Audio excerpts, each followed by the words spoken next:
out around the country. Now compare that number, very big number indeed, to the number of blood clot incidents that we've had reported. You can see there is a big difference here indeed, but nonetheless, these are serious incidents, even if they are incredibly unlikely.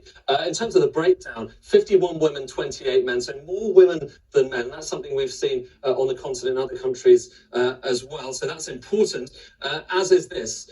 Very serious indeed for those who are unfortunate enough to face it. 19 fatalities, and 3 of them fatalities for under 30-year-olds. So very serious for some age groups. And the key thing here is looking at the risk reward of getting that vaccination. And in most cases, it's very much worth it. Have a look at this. This chart basically tells you that story. These bars, so anything going this way denotes risk from the virus. Anything going that way is risk from vaccinations. And what you will see if I bring on those bars, this is risk from the virus. So basically, if you get the virus, how likely are you to go to intensive care? And I've broken it down by age group. So you've got different age groups from 20 to 29 all the way down to 60 to 69. You're more likely to go to a hospital potentially if you have COVID and you are older, as you probably know by now. But just have a look at this. These bars show you the risk from the vaccine itself, and it's actually kind of the other way around. So the younger you are, the higher those risks are. And what you can probably just about make out, if you look at the 20 to 29-year-olds, ever so slightly higher risk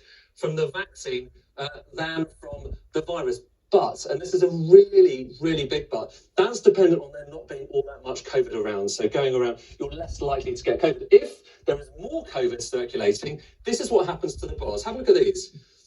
They get a lot bigger on this side. And actually, it's double the risk, even for those who are 20 to 29-year-olds, from the virus than from the vaccinations. Same thing if we just increase it and say that there is a lot of COVID going around. Here, have a look at these bars and have a look at how they change.